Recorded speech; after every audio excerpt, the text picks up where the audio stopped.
তো আমাদের চম্পকনগর বাজারে আজকে বাজার বেড়া দিন, আর গরু বাজার অল্প কিছুক্ষণের মধ্যে হয়তো উঠবে। তো বাজারের ভিতরে যে প্যান্ডেলটা আছে এটা থাকবে আপনার মহিষের বাজার।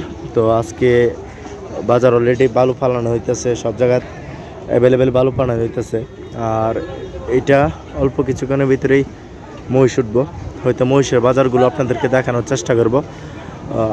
পুরা বাজারে বালু ফালানো হইতেছে, পুরা বাজারে বালু ফালাইয়া নেওয়া হইতেছে অন্যদিকে।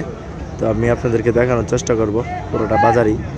তো যেহেতু পুরান বাজারেই আপনার মহিষের বাজার হইব, আর গরু বাজারটা পূর্ব পাশে হইব। তো পূর্ব পাশে নিয়ে যাইতেছি, পূর্ব পাশে তোমাকে আমি দেখানোর চেষ্টা করব যে গরু বাজারটা কোথায় বসবে।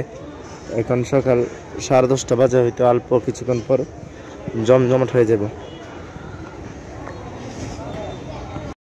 তো চম্পকনগরে যে গরু বাজারটা হবে এটা হলো নতুনভাবে সাজানো হইতেছে, নতুন একটা গরু বাজার তৈরি করা হয়েছে। আর অলরেডি গরু আনা শুরু হয়ে গেছে। এটা হলো ব্রিজের উপর থেকে দেখতে পারবেন, এই যে চম্পকনগর ব্রিজের উপর থেকে এই বাজারটা সম্পূর্ণটাই দেখা যাবে। এবং এইখানে বাঁশ টাস বাঁধা হয়েছে, আর অলরেডি গরু ওঠা শুরু হয়ে গেছে।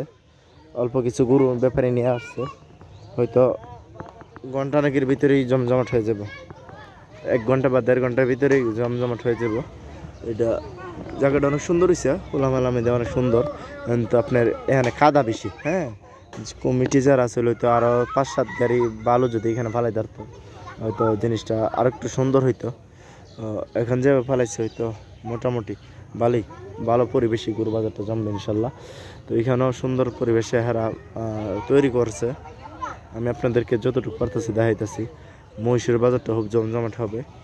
আর গরু 4-5টা গরু আনছে এক ব্যাপারী, হয়তো অল্প কিছুক্ষণের ভিতরে আরও গরু আসবে।